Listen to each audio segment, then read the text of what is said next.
Hello, friends, and welcome to episode 1198 of the Juicebox Podcast.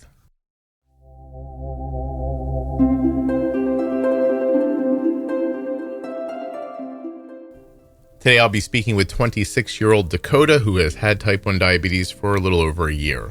Dakota has struggled with anxiety and depression, and today we're going to be talking about his story. Please don't forget that nothing you hear on the Juicebox Podcast should be considered advice, medical or otherwise. Always consult a physician before making any changes to your healthcare plan or becoming bold with insulin. This episode of the Juicebox Podcast is sponsored by Cozy Earth.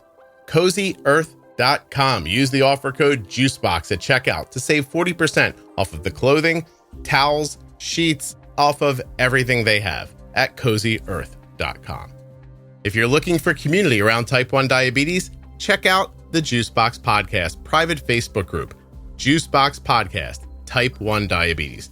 But everybody is welcome. Type 1, Type 2, gestational, loved ones, it doesn't matter to me. If you're impacted by diabetes and you're looking for support, comfort, or community, check out Juicebox Podcast, Type 1 Diabetes on Facebook. And please don't forget to take the survey at t1dexchange.org/juicebox. That's U.S. residents who have type 1 or are the caregivers of someone who does. t1dexchange.org/juicebox. Today's episode of the Juicebox Podcast is sponsored by Omnipod and the Omnipod 5. Learn more and get started today at omnipod.com/juicebox. This episode of the Juicebox Podcast is sponsored by the Eversense CGM.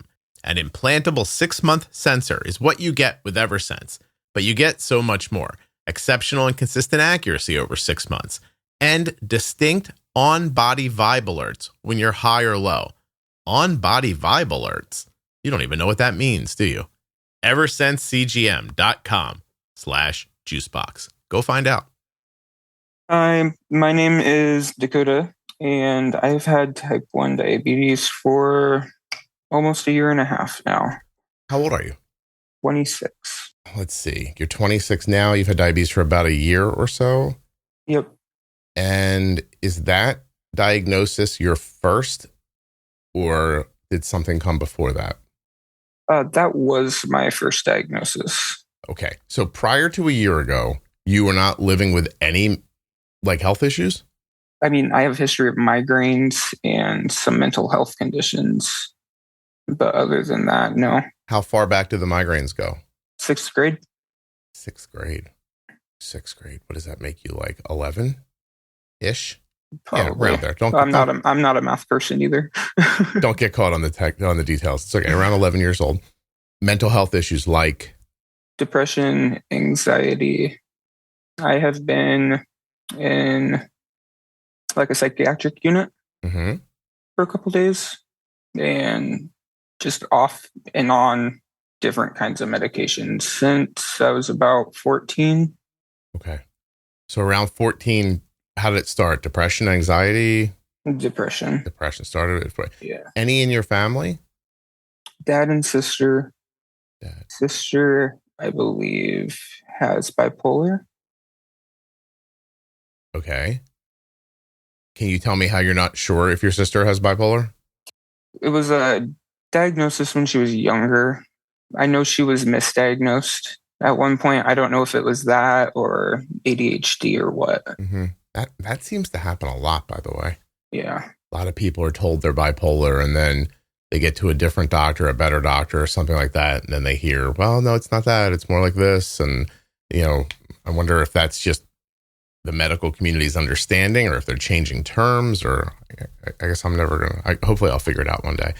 But she was, she was 14, you said. Your dad is depressed? Not currently, but he has gone through it. Addiction. I've seen him suicidal, but he's never been diagnosed with anything. He's never gone to a doctor for it.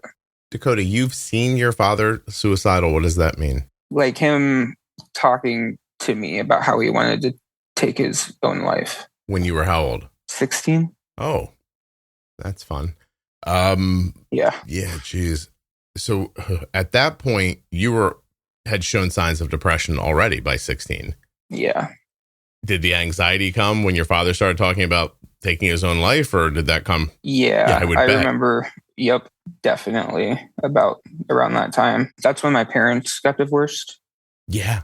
Yeah. Did you go with your mom? We tried to do like 50-50 kind of, but I ended up just staying with my mom because of the condition that my dad was in. Sure. Yeah. How long did the 50-50 trial go for? 4 months. It's not bad. Do you have Yeah. any good memories from those 4 months? Yeah. And me and my father have a really good relationship now. Excellent. Yeah. What sort of addiction? And do you think the addiction was him trying to self-medicate, or do you think the addiction came first? I do believe probably it was self-medicating. Okay. But he's been sober for like 6 or 7 years now, I want to say. Oh, good for him. Yeah. Yeah. Before, like throughout my childhood, he was like on and off, like harder drugs. Do you have examples? Meth and cocaine. And you saw that done in the house? I never saw it done. I just Aftermath. heard my parents arguing about it and knew about it afterwards. Your mom pretty upset that she married a guy doing meth and and everything that came with it. Yep. How is your mom with substances? Does she use? So my mother, she was good for a long time. Now I'm not sure. Dakota, not sure because you don't live with her any longer, or because you don't have contact? I don't see it happening. Oh, I don't hear about it.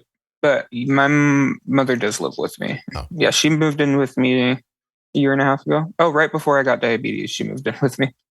So you were off on your own, and then your mom moved in with you for your needs or hers? For her needs. Dakota, I don't know how you're not supposed to be anxious. Right. You haven't said anything yet that I'm like, oh, that doesn't make sense at all. It all adds up. Yeah, that all adds up for certain. Oh my gosh. Okay, we'll likely get back to that, but let me hear about your diagnosis. What was your first sign?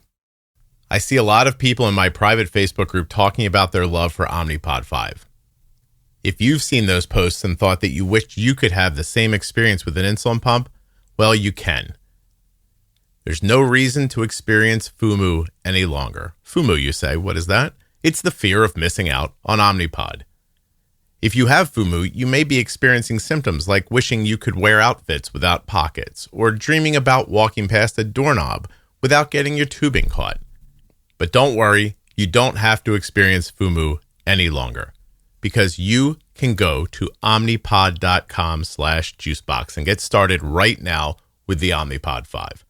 omnipod.com/juicebox.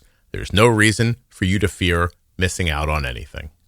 How many times have you thought, it's time to change my CGM? I just changed it.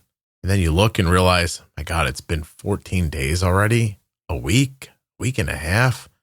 Feels like I just did this. Well, you'll never feel like that with the Eversense CGM, because Eversense is the only long-term CGM with 6 months of real-time glucose readings, giving you more convenience, confidence, and flexibility. So if you're one of those people who has that thought that, I just did this, didn't I? Why do I have to do this again right now? If you don't like that feeling, give Eversense a try. Because with Eversense, you'll replace the sensor just once every 6 months via a simple in-office visit. EversenseCGM.com/juicebox to learn more and get started today. Would you like to take a break to take a shower? You can with Eversense without wasting a sensor. Don't want anybody to know for your big day? Take it off. No one has to know. Have your sensors been failing before 10 or 14 days? That won't happen with Eversense. Have you ever had a sensor get torn off while you're pulling off your shirt? That won't happen with Eversense. So no sensor to get knocked off. It's as discreet as you want it to be. It's incredibly accurate, and you only have to change it once every 6 months. EversenseCGM.com/juicebox. Drinking a lot of water constantly. Like I felt like I could always chug a gallon of water all day. How long did that go for? Maybe a month. Okay. And then going to the bathroom constantly, like every hour. Intense leg cramps while I was sleeping. Mm-hmm. The blurred vision. I woke up one morning and my vision was just blurrier than normal. And I remember I made an appointment at the eye doctor and I told them that, and they didn't think it was like out of the ordinary or anything. They didn't think blurry vision out of nowhere was out of the ordinary? Right, exactly. Yeah. So I could see yesterday, I can't see today. And you're like, oh, maybe you need a script. Exactly. Got some stronger glasses. Yeah, we'll get you some reading glasses. Would you like to wear driving goggles, Dakota? So, my God. Well, after you bought glasses you didn't need, what happened next? Funny, I'm still actually using those glasses. Because they're expensive. Right, but no, I can see through them fine. There was like an adjustment period where I didn't need glasses at all for a little bit. Interesting. Did you need them prior to the diagnosis? I did, yeah. I got them because the migraines in middle school were from like eye strain at first. I see. Yeah. At first, do you think they became more about mental health at some point? I don't know. Have you heard TMJ, temporal mandibular joint disorder? Hold on. I thought you were going to say that thing that... Actually, Dakota, you're too young for me to make that joke about what my wife said about TMJ. So let's just go past that and let the older people laugh while I'm looking up TMJ. It's not something with the jaw and your muscle? It is. Oh, it is. Yep. Okay. Yeah. Never mind. Sorry. So I think after I got my wisdom teeth pulled when I was 17, I was 16 when I got my wisdom teeth pulled. I was awake for the entire thing, which was terrifying. Dakota, you and I have something in common. Oh, I remember hearing you talk about that. Yeah, I had them yanked out of my head. Yes. Yeah. Tell me about your story, though. They put like a 5-inch needle into the roof of my mouth. Okay. Oh, hold on. Let's slow down, Dakota. Give me the sweats. It's early, okay? Go ahead. I'm like grasping onto the chair. Yeah, and no there's kidding. One doctor holding my head down to the chair and the other one pulling out my teeth. And did this happen to you for the same reason it happened to me? I couldn't afford to go to a surgeon. This was the nearest place that my insurance would cover because I was on Medicaid. Okay. State-funded insurance. Are you in the middle of nowhere? Iowa, Midwest. You could have just said yes. Yeah. Sorry. No disrespect to the people in Iowa or the Midwest. I'm just saying, like, when you have to drive, when my brother tells me that it's 45 minutes to go buy something, I'm like, dude, where the hell do you live? So that's how it used to be until I moved to the city. Yeah, I would imagine. Yeah. For reasons of insurance, you got sent to what I'm going to call a horse doctor who took out your wisdom teeth. Yep. And so yeah, basically the answer is, yeah, you and I had the same thing done for the same reasons. Oh, yeah. I had a big city doctor, but I didn't, I didn't have insurance and I couldn't afford it. And, I'm sitting there and he's telling me, look, these wisdom teeth, and I was like 19 by then. He's like, they have to come out. And I said, okay, how do I do that? And he starts telling me, you go to this guy and they're going to put you out. And blah, blah. I'm like, I don't have insurance. I'm like, what's that going to cost? And I forget at the time what he told me, but whatever number he said sounded like $8 billion because I couldn't have come up with it to save my life. And so I said, well, what do you charge to pull a tooth? And he just kind of he wasn't listening to me at first. He goes, $50. And I went, I can give you $200 to take them out. I can do that. And he looked at me like, what the fuck are you talking about? And I'm like, man, if they have to come out, this is the only way it's going to happen. And so he went and got his assistant. They numbed me up. And his assistant literally stood over my head with both palms on my forehead, holding my head down to the chair so they could yank out my wisdom teeth. Yep. Yeah, that happened to you, huh? Yeah. And then a couple years later, I had a cracked tooth from clenching my teeth while I sleep. And they had to pull that one out too? Yeah, and I was terrified. I was having a panic attack in the dentist chair. Dakota, is it possible we're each other's doppelganger? Because I had a cracked tooth I had to have taken out, and it was it came out in pieces, and I sat there for a half an hour while the guy was mining it out of my face, going, what is happening? But I don't have anxiety, so not the same story. I just sat there being annoyed by it. You obviously, or in another situation. I wish that on no one ever, by the way. Yeah. Yeah, it was not pleasant. Anyway, Jesus, that's terrible. I don't even remember how we got to that. I'm sorry. I was so enamored by the idea this happened to someone else. But I guess we have broke people stories. Right. Ooh, Dakota. That's a strong, we keep going in this direction. That's a good title for the episode. I'll jot that down. Broke people stories isn't bad. Although there's part of me that thinks this is going to turn into an after dark if we keep talking. So let's wait and see what happens. Yeah, there's a possibility. Okay, so all that stuff's going on. Does your mom, having now lived with you again, does she say you got to go to the hospital? Did you figure it out? How did you make it to medical care? It's just these little things. So maybe I'll just get better if I wait it out, is what I was thinking. Eventually, I made an appointment with my primary care and got in to see her. And once I told her my symptoms, she left and she came back in with a glucose meter. Mm-hmm. And they pricked my finger, and my fasting was 327. Yeah. And my A1C was 11.7. I was going to say, the vision made me think your A1C would be in double digits. Yeah. Yeah. She did not stick a needle in the roof of your mouth and come at you with a pair of pliers? That's good. Not that time. Things are getting better already. See? You just got to put it in the right perspective, Dakota. Things are looking up. They put you in the hospital, or did they manage it from the office? They managed it from the office. I left with Lantus and a meter. Okay. Pins, but they didn't give me a script for needle tips. Oh, perfect. Right. So the first day I didn't take my injection, but when I went to the pharmacy to pick it up, they were so short-staffed that it was drive-through only. So no one had shown me how to even do it. Oh, you couldn't even look the pharmacist in the face and be like, I don't know what I'm doing. Right. Because you're in the drive-through line. Yeah. Oh my gosh. Did they think you had type 1? Is that how, or did they say you have diabetes? We don't know what kind it is. She said it was most likely type 1, but she was going to run labs, like the C peptide and the GAD antibodies. Yeah, look at you. I have a good doctor. I was going to say, that's amazing. Like, all your stories up until now made me feel like you went into a barn to get your doctoring. And instead, boom, person does the exact right thing. Well, right. Finally. Yeah. All right. Again, things are looking up. Except now you have diabetes. So you go home. Is your mom with you? It's interesting at your age. Does she go with you for that, or do you just go on your own? I think I went on my own for that.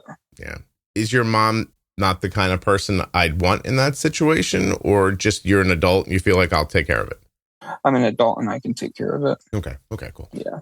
All right. So they give you some Lantus and a meter, send you home. You have no idea what you're doing. You don't even know how to inject it. How do you start to get your information? I think I went on YouTube and looked up how to inject an insulin. I mean, it couldn't be that hard. Right. But still. Pinch and poke, but not knowing anything about it, I have no idea where to start. And then I'm a podcast listener. I listen to a bunch of other podcasts. So I searched diabetes in the podcasts. There was a different one I listened to first. And I had mentioned to my educator about that other one. And then she asked me, because I couldn't remember the name of it. And she was like, was it the Juicebox Podcast? Oh, so your inability to remember the name of the podcast you tried got you to mine. Yes. That's excellent. Also, Dakota, we shouldn't tell the other people that there might be other podcasts about diabetes, because they could go looking for them and abandon me. Like my parents did when I was younger. No, I'm just kidding. You guys can listen to other stuff if you want to. Listen, I'm just going to ask you. Yeah. You've now listened to 2 different diabetes podcasts. I do not want to know what the other one was. Please don't tell me. Where does mine rank with the other one that you heard? Above it. You want to say significantly, Dakota, or anything like any, use any modifying words? Go ahead, try again. You post 5 times a week, and that is a lot better than once. So Dakota, let's take a little off ramp here for a half a second. Yeah. First of all, I want to thank you, because I make a podcast that is largely heard by people who are not podcast listeners. And so they're not people who used to listen to a radio show every day or want content given to them constantly, but you do, right? Yeah. Yeah. There's more of you out there than I think there are. I don't have anxiety, but the closest I come to anxiety, Dakota, is trying to produce, make, and keep going a podcast. It is not easy. And I know that there are podcast listeners out there, and I know that some of my new listeners who are people who are just maybe looking for information, I do think that some of them will become the kind of people who get up in the morning and do what I do in my free time. I pick my phone up and I go to the podcast that I listen to. And I'm like, and I put them in my ears while I'm cooking my breakfast or driving in the car or stuff like that. Yeah. Yep. I know you guys are out there. I love and appreciate all of you. I know you're not the people I hear from. Usually I hear mostly from management oriented people on Facebook. People who are really looking for like nuts and bolts answers or community type stuff. Mm-hmm. but all the time, I actually just reminded, are you in the Facebook group? Yes, I am. I actually, Isabel helps me with the Facebook group. Yep. Yeah. I just reminded her last night. I was like, I can't make decisions just based on what Facebook says, that they're only a portion of the people who are listening to the podcast. She knows, but we were having one of those back and forth conversations, and I end up thinking that a lot. But so this is touching to me. I appreciate it. Do you think it's an age thing? Do I got to get more young people listening? I'm not sure, honestly. I don't know. Yeah, probably. I don't know many older adults who listen to podcasts frequently. I saw my Spotify wrap up for the podcasts I listen to, and I was like, oh my God, that's a lot of minutes. I'm not going to say the name, but the show I listen to the most currently, I listened to for 13,000 minutes last year. Wow. And I was like, that's felt insane to me, but I wish I had the device with me that I did the screen capture on. But someone shared with me their Spotify wrap up. If people don't know what that is, at the end of the year, if you're a Spotify listener, they give you this little thing like, this is your top podcast, your top music and stuff, and here's how many minutes you listen to it. A person who I'm now going to call the person I love the most in the whole world sent me their Spotify wrap up, and they had listened to the show for 40,000 minutes this year. I have to tell you, like, it made me feel like, oh, good, I'm not wasting my time. Like, you know what I mean? Yeah. Yep. Yeah. So it's, let's do it together though, real quick. All right. You said you weren't good at math, but I think we can still figure this out on our own. There's 60 minutes an hour, 24 hours in a day, right? So let's do 60 times 24, and we're going to get 1,440. So if they listen to 40,000 minutes of the show divided by 1,440, I'm using a calculator. I can hear that. Thank you. I just didn't want people to think that I was like trying to like pass off that I was doing math in my head. That means that they listened to the podcast last year for almost 28 days. Wow. I love that person. I don't know who you are, but thank you. And anybody else out there doing that, you complete me. So I don't want to go into it, Dakota, but a ton of work, and mostly you're blinded to who's listening, how much they're listening, what they enjoy, like that kind of stuff. It's all just dumb luck. Sometimes you just make the podcast you make and it resonates or it doesn't. Anyway, okay, so you found the podcast, then you start learning about taking care of yourself from me? Pretty much, because so I was diagnosed in July, and the soonest I could get into the endocrinologist was the end of October. So I was working with my primary care and then one of the diabetic educators over at the endocrinologist where I started at. 4 months to get you in to see them? Mm-hmm. Okay.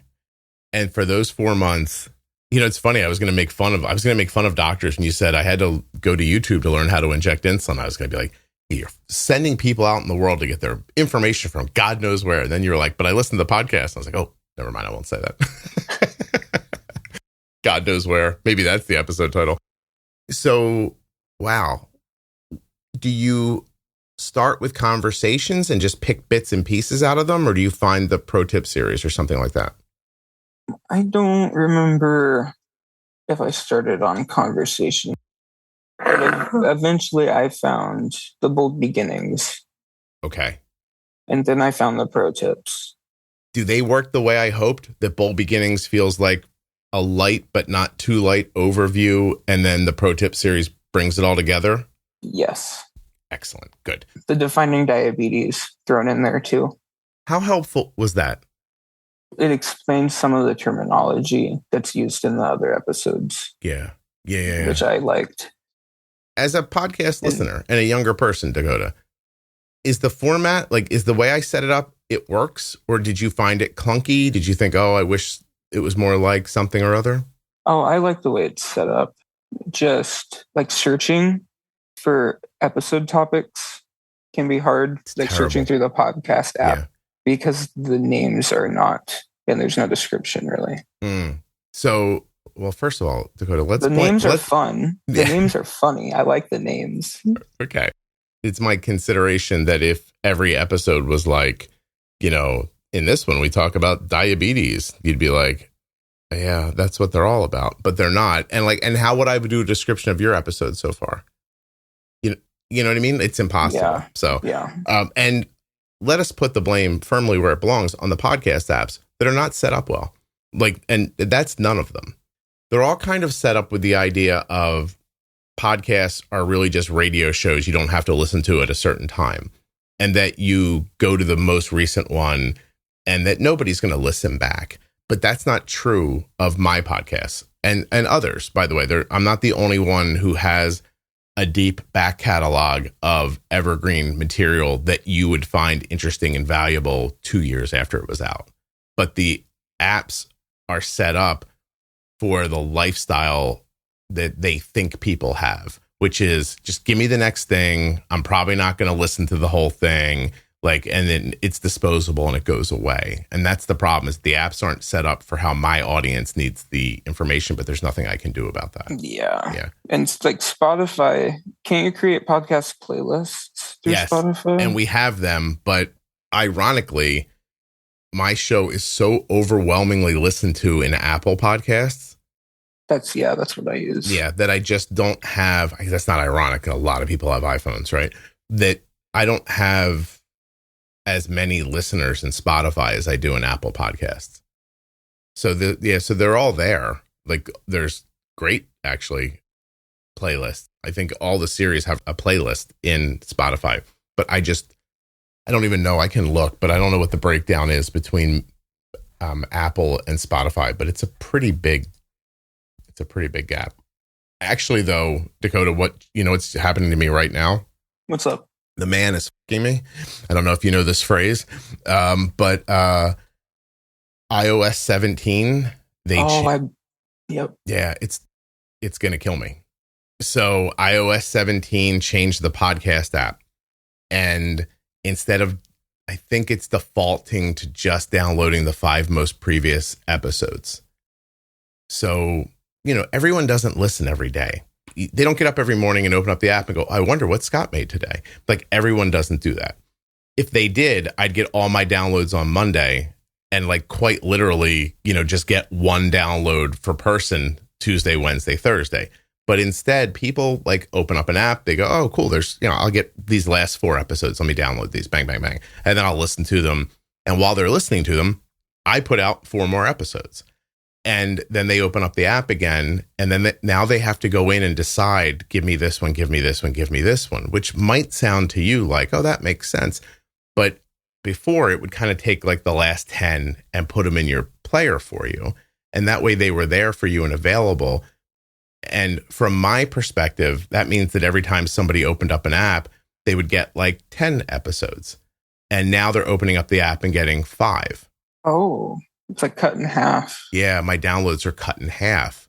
Even though my downloads for new material, first 30 days, first 45 days, first 60 days, that all actually is absolutely strong. It hasn't changed at all, and it's still growing. So the people are still there, but they're not being served as many downloads. Now, you say, well, why does that matter? They can go find them when they need them. And maybe they were downloading some that they never listened to. All fair. But at the end of the year, when I go back to the advertisers, who are the complete and utter reason that Dakota knows how to take care of his blood sugar, I know that sounds disjointed, but is 1,000,000% true. Yep. Right? They're going to go, hey, what happened to your downloads? And then I'm going to have to explain the new podcast app to them. They're going to have to believe me. I'm going to have to show them the new numbers. Like, look, first day numbers are still good. First 30-day numbers are still, all these numbers, everything you care about is still good. But someone's going to get focused on the big number and say, I don't know, that one dropped. And we're out. And if that happens, then I'm screwed. And then if I'm screwed, then the next Dakota is screwed. And like, so that at the moment is the thing that keeps me up at night and makes me bang my head on this wooden desk right here. So don't worry, Dakota, I will figure it out. But I'm going to cry while I'm doing it. I'm very pissed about it. Like, I swear to God, I don't know why Apple did that. It's a thing that impacts so few podcasts. Like, there was no reason to do this. Like, most podcasts don't put up an episode 5 times a week. Yeah. Right. But can you imagine as a podcast, like, can you work your way through it? Why did they make the change? Because I know why, but I wondered if it's obvious to you. So like a storage issue on people's phones? Well, that's what they're going to say. They're going to say it's a storage issue, but it's not a storage issue. It's between them and the advertising community, probably Madison Avenue. who is probably getting ripped off by podcasts that are putting up 30 seconds, 2-minute episodes with no content in them. So what kind of unscrupulous people will do? Like, imagine you have 100 listeners and you put out an episode once a week. Then you get 100 downloads about, if all 100 of them like download. But if I put out, one episode and then on Tuesday, like a blurb that's like, hey, everybody, don't forget to check out the website, and then the next day it's like, some like crap that after you listen to it, you're like, this was a complete waste of my time, right? If they do that 4 times a week, then they get 500 downloads a week from 100 people.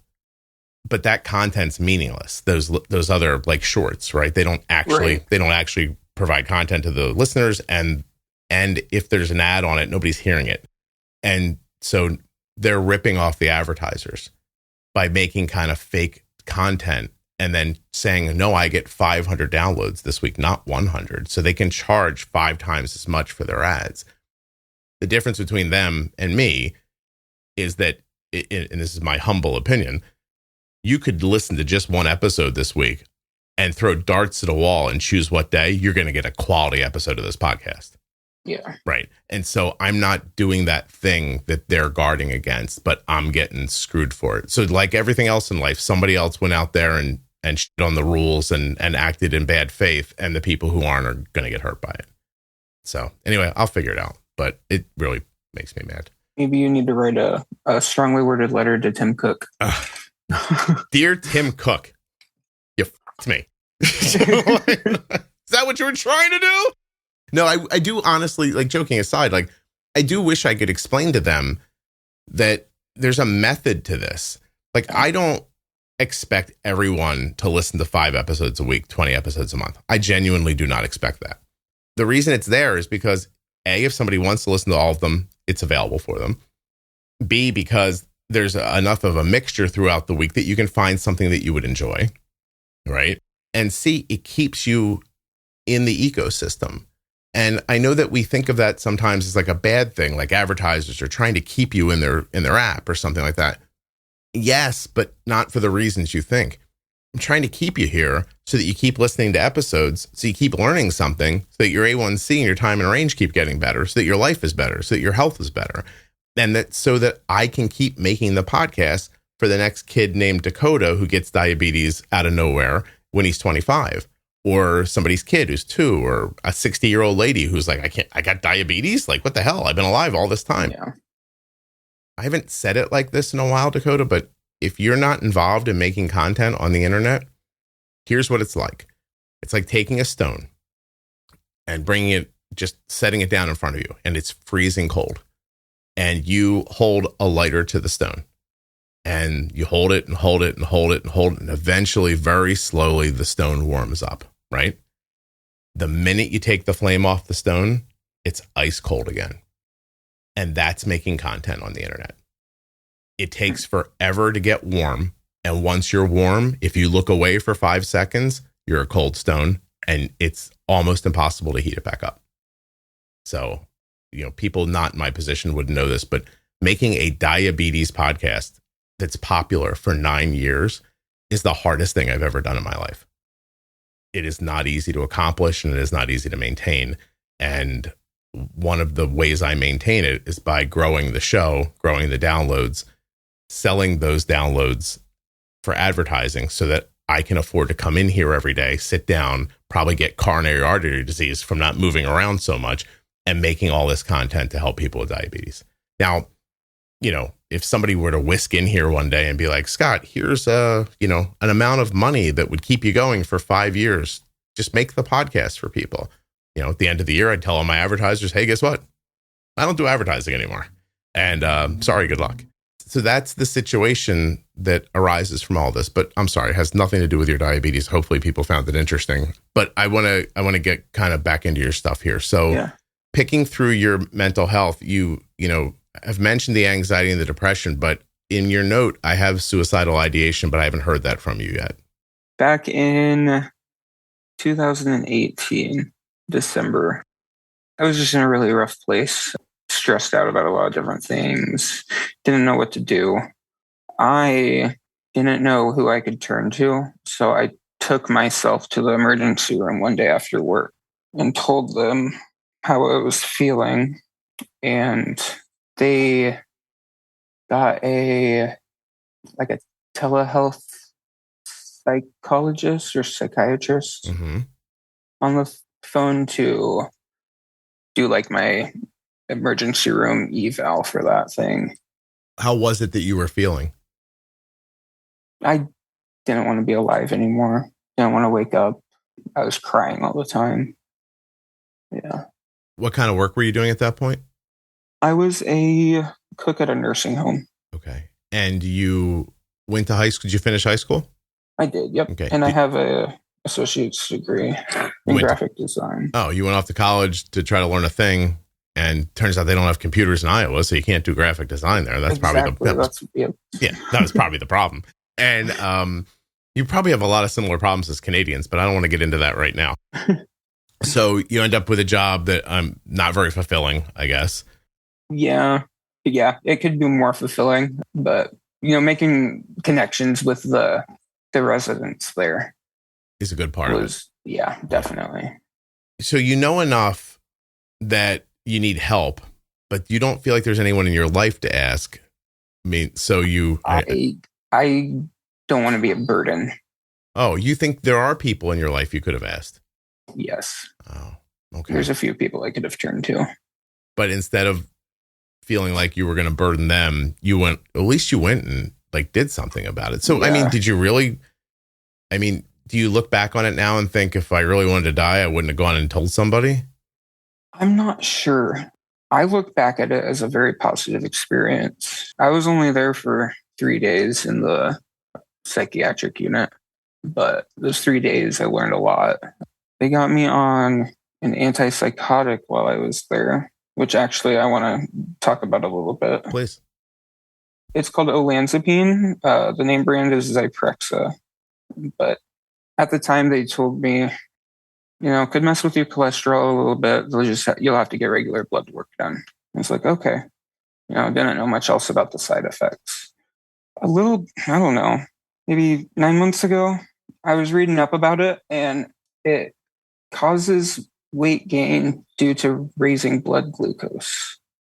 Okay. And it can accelerate the onset of type 1 diabetes. Oh. Do you have any other autoimmune in your family? My mom has thyroid. She takes levothyroxine. Okay. She has hypothyroidism. Do you know if it's Hashimoto's or if they... It wasn't Hashimoto's. She tells me that they just told her that her thyroid died. Yeah. Pretty much. I don't think people get very good care around their thyroid problems either. Yeah. So what was the name of the med again? Levothyroxine? No, I'm sorry. For the antipsychotic. Oh, olanzapine. Or Zyprexa.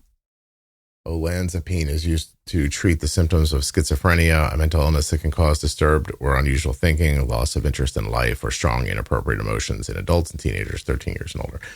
Boy, that sounds like it was like written by a sad PR person. Imagine that's your life. You got to get up every morning and go try to make olanzapine sound fun. So let's go olanzapine and type 1. It's a second generation antipsychotic medication that has a relatively low risk of inducing, extrapyramidal side effects. Chronic treatment with olanzapine has been associated with weight gain, hyperglycemia, insulin resistance, inducing or aggravating diabetes mellitus, and metabolic syndrome. Well, you don't want to kill yourself anymore, but you have diabetes. Yep. Yay. Okay. So has a doctor ever said to you they think that's what happened? No. Just it's your thinking and kind of Googling. That's my thinking. Yeah. Okay. Because I wasn't ever sick around leading up to my diagnosis.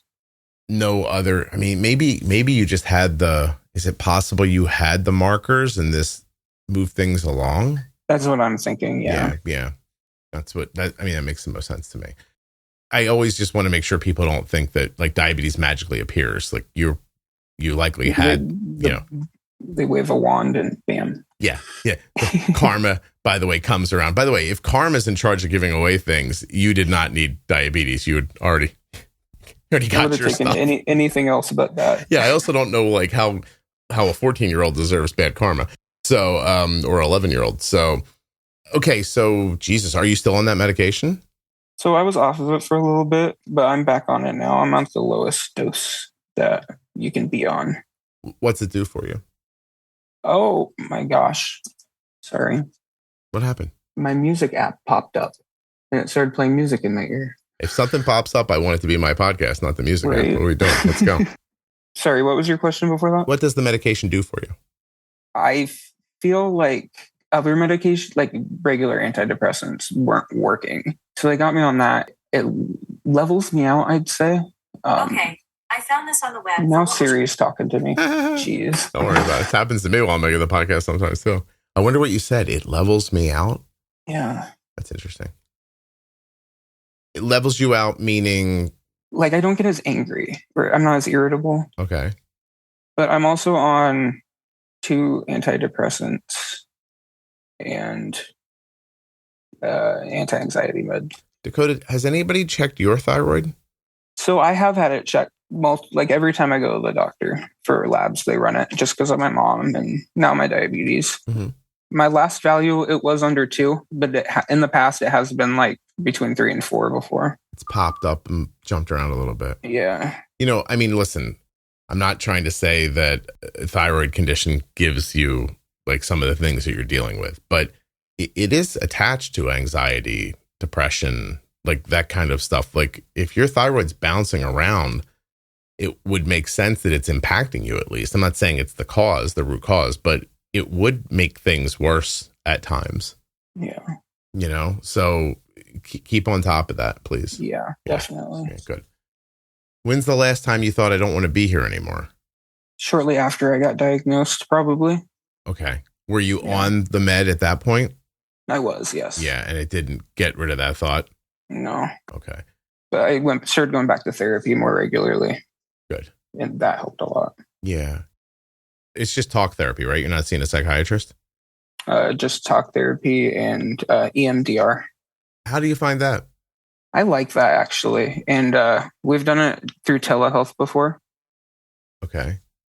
I didn't think it would work because, you know, before they were either having their fingers up in front of your face, moving them side to side, or holding on to these like buzzers that vibrate in your hands. Okay. And then when you're over the phone, you're tapping your knees or your shoulders. And it works. It worked. Yeah, I really made me realize some things. Wow. Can you share with me something it made you realize? Some of it brought up a lot of memories from my childhood. Okay.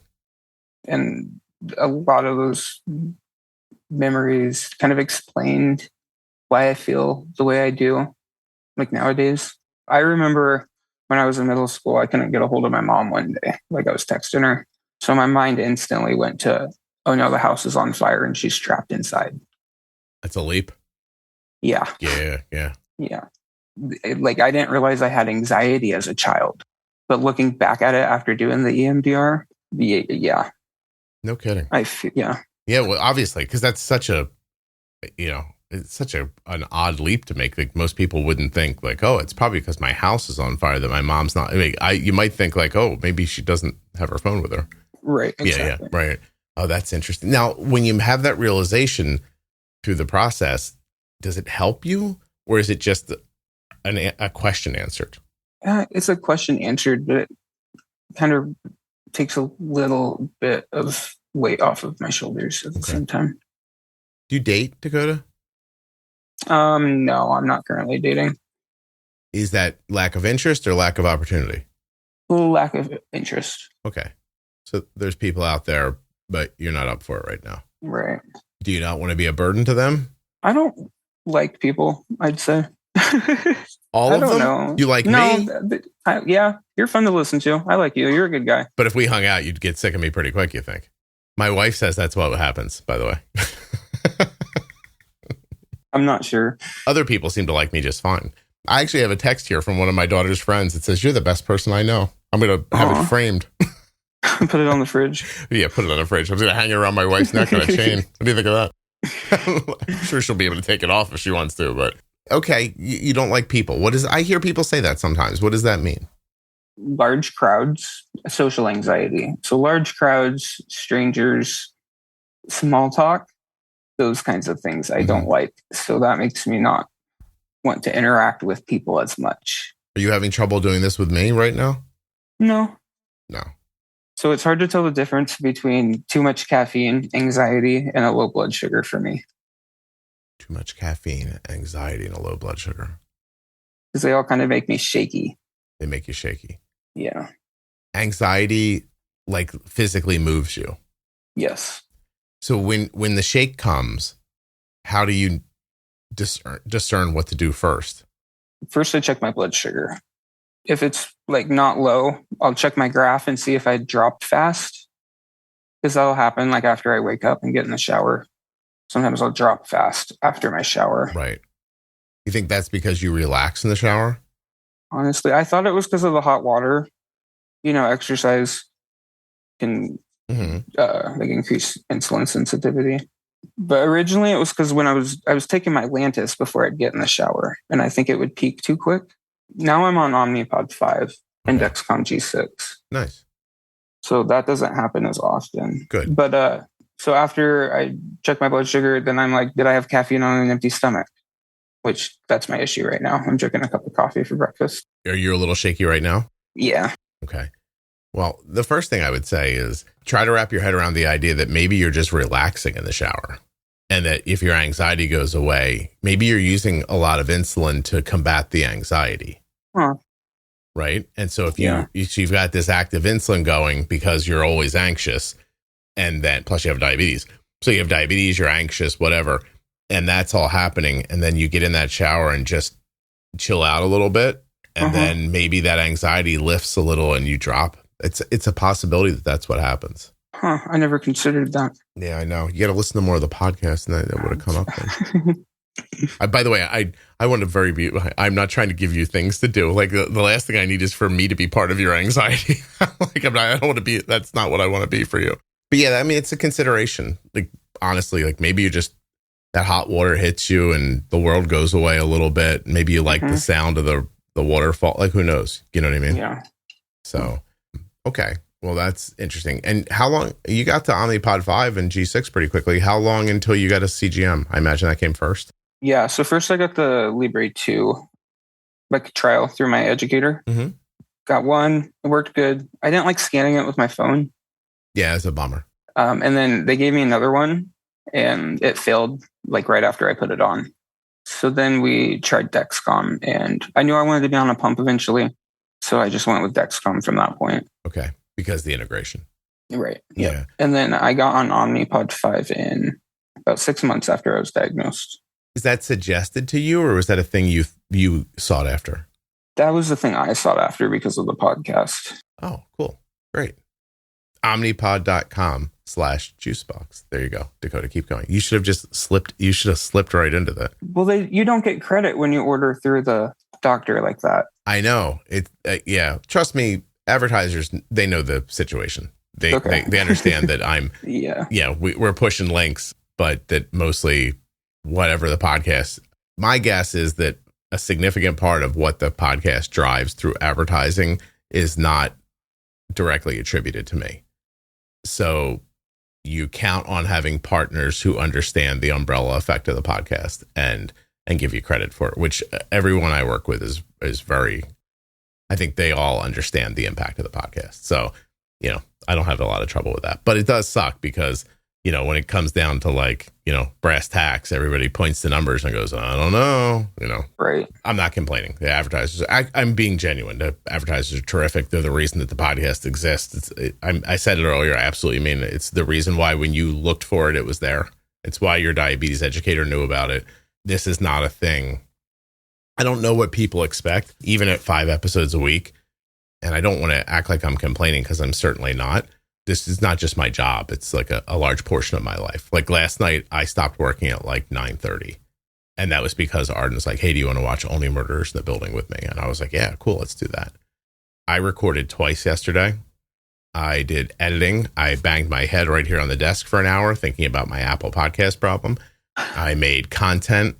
I had 2 different conversations with 2 different advertisers about things that they want to do with their messaging. I backed up a computer. I learned how to use a NAS drive better, which is boring as hell, but has to do with backups. I spoke with my editor. We made decisions about stuff. I'm trying to decide about new content for 2024. I compiled a list yesterday, Dakota, because the world wants shorter content. I'm going to make some shorter content next year. And I compiled a document. Hold on a second. By the way, I'm being texted right now about something going wrong on the website that somebody needs help with. So you're very busy. It don't end, man. It is appreciated for sure. Oh no, dude. I talk to enough people who listen. I know people appreciate it. I'm saying that it's why there's ads. It's why like you got to click on the damn link. Like it just hate's a strong word, Dakota. I wish there was another way to go about it. Not because I have problems with the advertisers. I don't, but because I have 2 jobs basically. And I don't know if that makes sense or not. Like I make a diabetes podcast for people. I would like that to be my only job, but I have another full-time job, which is keeping the diabetes podcast going. And that's a ton of like not fun stuff. But anyway, I've got this great document here that I spent yesterday putting together, like most of the afternoon. And I've basically taken like key takeaway points from each of the pro tip series. And I'm going to do short content, probably 2 to 5 minutes for each takeaway. Okay, like a summary? Yeah, almost like summary's tough. Like I'll just like pick one here. Here, I'll randomly scroll. Here's the bump and nudge episode. It's episode 1007. One of the things says here, timing and amount are key factors in managing blood sugar levels. It's a takeaway from that episode. So my thought is that, one of these takeaways, or maybe a combination of a couple of them, are a thought. And that if you ever stopped and heard me like speak live somewhere, or when I do like an online thing or something like that, I'm basically just regurgitating all this information, over an hour and a half or 2 hours while you're speaking. But what if you said, hey, here's a rock solid takeaway about diabetes that will help you with something. Here's the thought. Let me talk about it for 2 minutes so you understand it in context.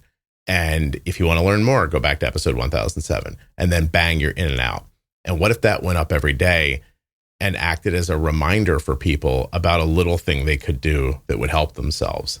And you know what I mean? And like, wouldn't it be easy to hear a 3-minute episode every day and then go, oh, that's right, I need to do this? Or, oh, for sure. Yeah. Like, so I don't want to call them affirmations because that sounds very.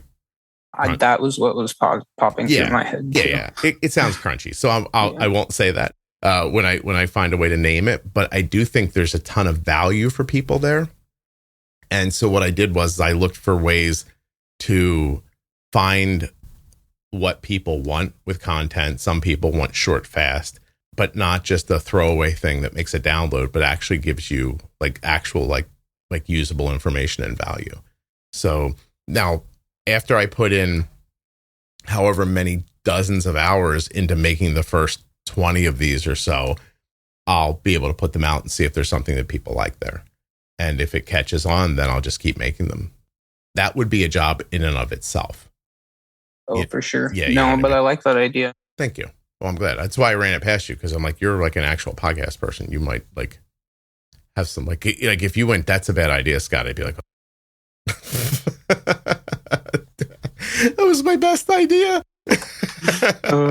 Also, by the way, this coming up this year in 2024, which by the time people hear yours could have been months ago, a whistleblower series. So that's going to be doctors, pharmacists, nurses, other professionals around health who speak anonymously and get their voice changed so they can tell you like the real stuff that's going on in their professions. I've recorded 6 of them so far. They are shocking. And a grand round series, which is Jenny and I basically talking directly to doctors about what people need. Okay. So that's other stuff that's coming next year. Anyway, the thing that happens is you guys like open up your podcast app and you go, oh, whistleblower, that's nice. And then you make this blithe decision to listen or not listen. But I've been working on that for 18 months. Wow. Yeah, by the time you get it. So anyway, it's not a lot of fun. I need 3 producers and 5 more hands, I think. What else do we need to talk about here, Dakota? What have we not hit? I see marijuana use. Are you self-medicating? I self-medicate. How does it help you? Calms me down, chills me out a little bit. How often? Daily. Hourly? No, not hourly. You're not hitting a pen and walking away? No, I don't have a pen. You smoke? I don't smoke at work. You roll like weed, though? Like you're not doing like a vaporizer or one of those things? No, I use it's called a water pipe. That's the technical term, a bong. The technical term. That's what they make you say in the shop when you go buy one. I need a water pipe, please. Yeah. Oh, okay. So you're only smoking at home. This is not something you can take with you. Correct. Right. Have you ever considered one of those dry vapes? I have used one before. What do you think of those? I don't like the ones where you put the dry herb in it. I like the oil. Okay. That one would be vaporizer. Tell me the difference between the oil and the dry. The oil is more concentrated, so you need less of it. Is it hit you harder? Yeah. And so you're looking to get knocked off your ass a little bit? Every once in a while, yeah. Okay. For how long? A couple hours. So how do you manage being out of it and your diabetes? I haven't really had an issue with weed and diabetes, besides getting the munchies and not dosing correctly, and then going to bed. That is an issue sometimes. Oh, just falling asleep. Yeah. So the algorithm's looking out for you while you're high. Yeah, it's trying to. It's doing its best. You think Omnipod will work that into their PR? They have a button on there for it. Actually, listen, obviously they're not going to, but a lot of the world's smoking weed at this point. Yeah. I might find a way to say it. Like, should you disappear for a little bit, the Omnipod 5 will be on your side. By the way, we're only 3 years away from like marketing people being like, yeah, let's do it. Like, oh my gosh. So when does the weed smoking start? At what age? I dabbled in it when I was starting at 16, maybe 15. And then it became a regular thing probably when I was 18, because that's when my migraines were getting real bad. Mm-hmm. And that's what I was trying to use to help that. Is weed legal in Iowa? So they just passed it for medicinal use only. Do you have a card? No. What are you doing? Dakota, come on. From what I understand here in the Jersey, the medical weed is stronger than the... Not here in Iowa. They limit the strength and the amount of stuff that you can get. How much THC, what percentage are you looking for? I'm not sure. Like, I've been to Colorado and been to a dispensary before, and it'll be like 60%, 80%. Okay. And then the stuff, like through the medical shops here in Iowa, it's like less than 5%. 5%? That doesn't sound okay. Yeah. I think, from what I understand, like weaker weed in Jersey is more like 18 to 21% THC. Okay. But 60? Jesus, Dakota. Yeah, that's strong stuff. No kidding. I mean, what do you do? Like one hit? That would be, yeah, that's for like wax. Oh, okay. Like for dabs. The flower, though, is... flower is probably not that strong. I was going to say, I don't think you can get... It's probably like 30 at the most. Do you smoke with people? Is that a social thing for you or no? There's a few people I smoke with, yeah. Oh, you like people then? Yep. They're my, I have a few good friends that stuck next to me since high school. Okay. How valuable has that been for you? Very. I'm glad I have them. Yeah. They know everything you're going through? Mm-hmm. And they're supportive? Yes. Do they have problems, issues, worries too? Or are they like your we all have our own set of problems, I'd say. Yeah. But we are like a big support team for each other. How much of this is where you live, do you think? How much of what is where I live? The meth with your dad? Oh, okay. Yeah. I feel like it's very prominent in my hometown where I grew up, for sure. And where I live now, yeah, it's still pretty prominent. So I work overnight at a gas station, and I get kind of all the crazy people. So I've seen it. Yeah. Yeah. It triggers me sometimes. Tell me, what do you mean when you see like the way they're acting, just carrying themselves or talking? So people who are altered or mentally unstable, that's triggering to you? When I can tell that they've been using hard drugs. Yeah. Makes you think your dad? Or it just brings you back to a bad time? Just brings me back to a bad time. Yeah, I would imagine. Okay. Yeah, that's sad. But you say your dad's doing better now, right? Oh, yeah. Have you shared all this with him? Hey, doing meth in front of me wasn't a good idea. I'm kind of fucked up now. What do you do? Oh, no, we don't. Yeah. We don't really talk about our feelings much. You saving that for when you're dead? Probably. Yeah. Do you want to tell him, or do you think it would hurt him or maybe knock him off his path? It might take him by shock. Okay. That I would bring it up. Are you protecting him or? No, it's just kind of like a thing of the past. You don't think it would be valuable for you to share with him what happened to you? I don't think so. You don't think so? No. Okay. You handle that in therapy? Yeah. Yep. I got it. Okay. Yeah, I don't know. Trust me, I don't know what I'm talking about. I don't know if it helps or it doesn't help. I'm just asking questions. So, yeah. You get that from listening to the podcast, right? Like, I'm just inquisitive. I don't actually know what I'm talking about. You got to learn somehow. Well, look at all I learned about weed. I know about dry vapes, and I know about like THC levels, and like I've learned a lot making this podcast for sure. I would like to see you use the dry vape just because I don't want to see you smoking. I don't like the idea of smoke in your lungs. You're not going to listen to me. It's okay, Dakota. I'll give it a thought. You're like, what happens when it's not charged and I want to smoke? What do I do then, Scott? Right. If the power goes out. I got to be able to get high if there's an electrical problem. Now you got me buying battery packs in case something happens. It's too much of a financial. Yeah, I need a solar panel. It's too much of a financial outlay. Do you not being serious? I don't know if we've been serious or not, or maybe we have been the whole time. But you don't worry about fentanyl, things like that, showing up in drugs you're buying off the streets. No, I've never even considered that. I would like you to consider that. I have heard about people putting it in, like at raves. Mm-hmm. I've never been to one. Like LSD, I think, or Molly. I don't know much about that stuff. Yeah. Well, you don't want to find out about it by mistake. Right. Exactly. Okay. I don't know. Like there's something about being able to buy it legally that makes me feel like it won't be tainted.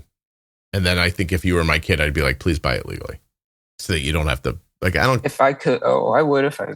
I like you getting a card. I don't see how you look like a walking, talking medical marijuana card to me. Just walk in there and be like, hey, when I was 11, and before you get halfway through stop, you're done. Yeah, you're good, man. Here. It's all good. Dude, you said you were diagnosed at like an 11 A1C or so. Where are you now? My last one was 6.8, I believe. My first A1C after I got on Omnipod was down to 6.3. And that would have been in March. Omnipod 5, 6.3? Yep. And then why do you think it went up recently? Before because I was like, still kind of learning, Mm-hmm. So I was eating lower carb. Oh, okay. Yeah. You're asking more of that insulin now. Yep. Right. What's your favorite snacks? Like ice cream. Oh. Peach rings. Oh, peach rings. Gummy candies. Oh, Dakota, you and I do have a lot in common. Like you gun to my head. I want simple sugar if I'm going to snack. Right. Yeah. Yeah. How about that? Look at you. Chocolate. You and I could get together. I did the dark chocolate chip thing I heard you talking about for a while. Did that help? It did, but then I ran out of chocolate chips. Yeah, and they're expensive too. Yeah. Yeah, I know. That's the other problem is that like the bad stuff is cheap. Yeah. Yep. Yeah. It's definitely a lot more expensive to eat healthy. Right. I try to buy like fresh foods, meal prep, and then freeze it. Mm-hmm. Good for you. Rather than buying like stuff I can stick in the microwave and warm up. When my son went off to be on his own this year, one of the like most proud things, like moments I had was when he said, like really early on, he goes, everybody's spending so much money on food. And I'm like, right. He goes, I'm not going to do that. I want to save money while I'm here. And I was like, okay. So he's steadfastly goes grocery shopping, buys his food, preps it, packages it up, and eats it all week long. Yep. Yeah. It saves him. He was actually with a job that wasn't paying, a ton of money. He was able to save a significant amount of it because of that. Nice. Yeah. I was really proud of him. And if you do that, that's excellent. All right, let's test how alike we are, Dakota. Then I'll let you get out of here. Ready? Okay. Swedish fish, better fresh or a little stale? I think a little stale because they're a little harder. Yep, you're right. Okay. The peach rings, you bite them or you suck on them? I bite them. Dakota, we're the same person. This is fascinating. Yeah, because you like the texture better, right? Yeah. Yeah, you like where the sugar crunches through the soft stuff. Yep. God damn it, Dakota, you might be my son. Get out of my head. Yeah. It's very possible that have I ever met your mother? You know what I'm saying? I don't think so. No? Okay. You ever been to Iowa? Not so far. Although I did find myself saying the word Iowa out loud recently when I was talking to an organization that has chapters on college campuses. And I said, I hear there's a really big chapter in Iowa. I'd love to go talk there. So I don't know if that'll ever happen or not, but I did say the word Iowa in the last 24 hours before I talked to you. So you guys got airports, right? I'm not going to have to walk there or anything. Yeah. No. I'm not riding a cow to Iowa or whatever the hell has to happen. You know what I mean? Seriously. Speaking of cows, just random fact. My cousin has hit a cow 3 times. Like, you know how people hit deer? The same cow? No. Okay. 3 different cows.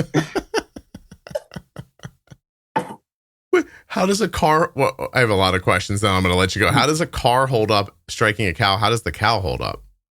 Neither hold up very well. Oh, you kill a cow if you hit it with your car? I think so. Do they cook it after that? What do they do? I don't know what they did with it. I mean...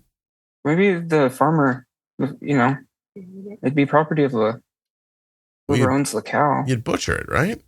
You'd think so. Jeez, I don't want to go down this rabbit hole, but I do want to Google that, but I'm not going to. Is he high, the friend? How do you hit a cow 3 times? At night. It feels like it's on purpose after the second time. I don't know. I think someone left their gate open. So if you leave the barn door open, a cow will escape. Yes. And then your buddy will find it with a car, goddamn for sure, and hit it. Yep. Why is he out so late? It's a sixth sense. Why? I like him home. Why is he out after dark? What do you think he's out there doing? Oh, hitting cows. All right. Well, I'm not going to lie to you, Dakota. This episode's called Hitting Cows. And and we're done. I like it. I don't know why you waited till the very end, but God bless you, because does it work, Dakota, when I pick the title from later in the episode? Do you hang in to wait?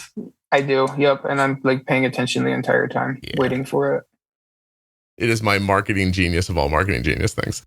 So I came up with that on my own, by the way. Nobody steal it. By the way, do you think anybody else would steal it? Like, look at the titles of my podcast episodes are ridiculous. Even when I'm typing them in, I'm like, what in the hell am I doing? Did you enjoy the frozen urine of diabetes? I don't think I heard that one. Well, it's a title. Go find it. I heard like butthole adjacent. Butthole adjacent is gotta be. I toyed with the idea, Dakota, of starting another podcast and calling it Butthole Adjacent. Oh God. I don't know what I would talk about. The guy that does the editing for me, who will hear this, has me talked into he's talked me into me believing that I'm a good podcaster, not just a good diabetes podcaster. And he's like, I would listen to other stuff if you did it. And I started thinking, I was like, I could start another podcast. I will call it Butthole Adjacent. I'd listen to it. Because are we talking about genitals or are we talking about me basically being do you see what I'm saying? Like, you see how it works? Yeah. Like, are you are you adjacent to the butthole and am I the butthole? Or you get it. It's a play on words. Okay. Yeah. See? Yep. It's not bad. Did you check out Bork, Bork, Bork from last week? I have listened, yes. I like that one. Let's roll through for a second. Let me just click a couple here. We'll come up with the word. Stiff person is like... Oh, I like that one too. Stiff person. Wasn't that interesting? Yeah, I've never heard of stiff person syndrome before. I hadn't either until I talked to her. Time is a construct, which is fantastic because it has nothing to do with the episode. Exactly. Yeah. It's a thing I said to Arden once that I bring up like 45 minutes into the podcast. Kick the goat will probably end up on a list somewhere with hitting cows. Whack-a-mole. Yeah, there you go. There's another one that could go on the same list. Some people call me Maurice. These are just all recently. I did hear the Maurice one. Yep. Fancy tractor. That one was because I think she said I have a fancy tractor. I was like, what the hell does that mean? Then some of them like comparison and blame, diabetes pro tip. Like my brain's like boring. But yeah, I like the other ones. Do you like Arden on the podcast? I do. I like hearing her. She's funny. Okay. All right. She truthful. Yeah. She doesn't seem to have a filter. You guys are a lot alike, so it's fun listening to you bicker back and forth.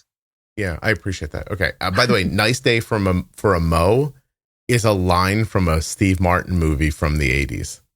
And I don't know that one. Yeah, of course you don't. You're 25. You might not even know who Steve Martin is. I do know the Pink Panther. That's how you know Steve Martin? Yep. Oh, and Cheaper by the Dozen. And you mentioned the Murders in the Building earlier. Right. I've never seen that show. They're 100 years old now, but it is funny. Okay, so I'll keep making silly names for the podcast, and you'll keep listening. And and I appreciate you very much. Thank you for coming on and doing this. Thank you. Of course.